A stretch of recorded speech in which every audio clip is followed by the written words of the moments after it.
Revelation 6, verse 1, Now I, the Apostle John, who was the last surviving apostle out of the 12, I watched when the Lamb opened one of the seals, and I heard one of the four living creatures say, with a voice like thunder, Come. And I looked, and behold, a white horse, and his rider had a bow, and a crown was given to him, and he came out conquering and to conquer.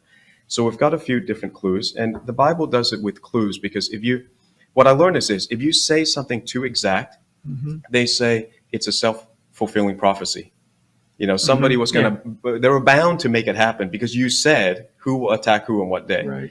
So God does it in a clear way, but yet he symbolizes it so that it's not easy to know what it is until it's done. The moment it's done, you say, okay, what is this? Something that's white. So what is universally white around the world? What profession is white? You'll see the medical profession, the pharmaceutical industry, they will wear white. Even when the actors are not real doctors, they have to wear white to show that they're in the medical industry. So somebody is wearing white. The rider had a bow. The word bow in the original Greek is the word toxon, and we get in English the word toxic, intoxicated or toxic. The bow is a weapon system. So the bow means the bow, the arrow, and it's dipped in the toxon to deliver a poison through the skin. So the word is toxon, and then a crown was given to it. That word, if you read in the Latin Vulgate or you read in Spanish, the word is corona. So somebody comes wearing white. He's given a toxon, a delivery system that pierces the skin and gives poison into people. And then a crown, a corona was given to him. What is he going to do with this? He's going to go out conquering and to conquer. That's the first seal. Then you get the second seal. When he opened the second seal, I heard a second living creature say, Come. And out came another horse, bright red. So let me, put you on the spot a little bit. So you described a white, a black, a red, a green horse, right? And interpretations of those revelations that each of those horses, portray. So why horses? What's the symbolic nature of the horse? We just saw in the Olympics. We just saw the Olympic opening ceremony. They used it looked like the horse of death. The devil knows. The devil is a counterfeiter. And so why the horse? Number one, for us, we're separated from the horse now, but historically, the horse is the weapon of war. It's the carrier of the soldier. So number one, it's a war. Number two, a horse is a domesticated animal that is controlled by humans. So all of these events will be warlike, it will be anti-human, and it will be engineered by humans. Somebody is going to be steering it. So even though the white horse looks like it's just an accident, a virus escape, what the Bible is saying is he picked a horse, not a panda, not a lion, not something else. He picked a horse because a horse has a rider that steers it. And the horse allows that. So each of these will be human-engineered pandemic, human-engineered war. Steve, looking at it from the biblical perspective, what I wanted to do in this last segment is let him just talk a little bit here about where does he think, given what he's described, where does he think we're heading as a world and certainly as a nation here in the United States of America?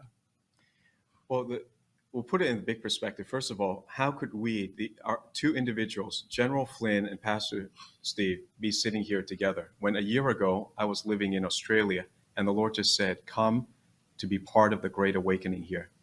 And then the tour that you run is called the Reawaken America Tour. So I think what we have to keep in mind is God is watching over our lives. He's putting the right people together at the right time. But we have to listen to him. And it's more critical than ever that we're listening to his voice.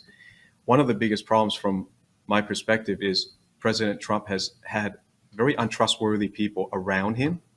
And that's why I think we are in the situation that we're in. And so we need to pray for him, and we need to pray that the right voices are around you. So that's true like from a national level. That's true even from a family level. That third voice, that wrong voice is the problem. We got to get a sharp, clear signal from the Lord. And the way we do that is we go back to the Bible. We need people who are just grounded in the word, not in opinion. And you asked a very good question, like, couldn't somebody just look at the white horse and call it something else? Well, during the break, I'm reminded, you know what? I've actually heard other things, but the reason that they're wrong is because the seals were not open. That's why it's actually called a seal. It means even if you're learned, even if you study a lot, you're not going to know what it is until it's revealed. Like you're not going to know what a corona is.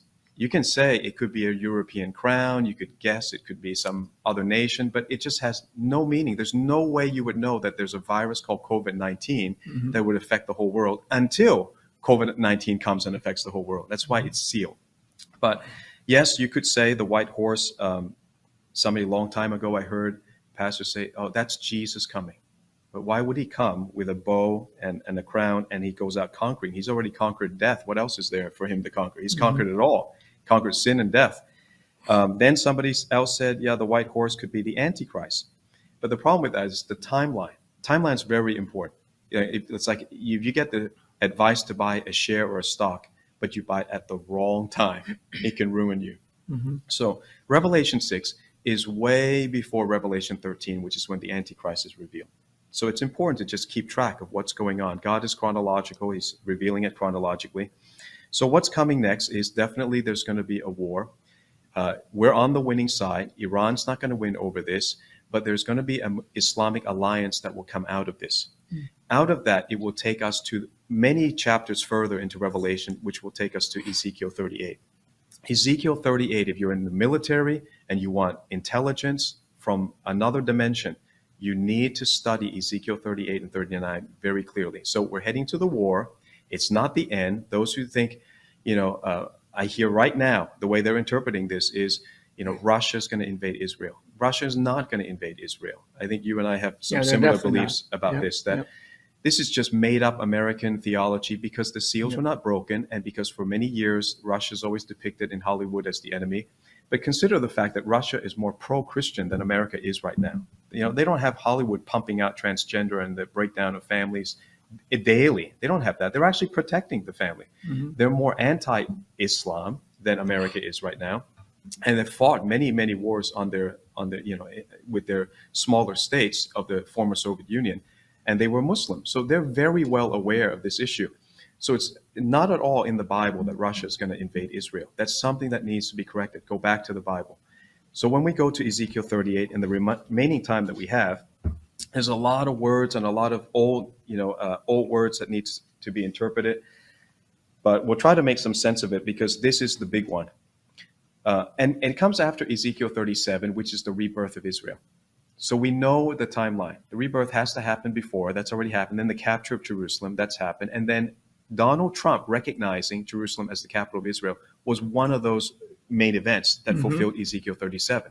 So 37 is done. We're now into 38.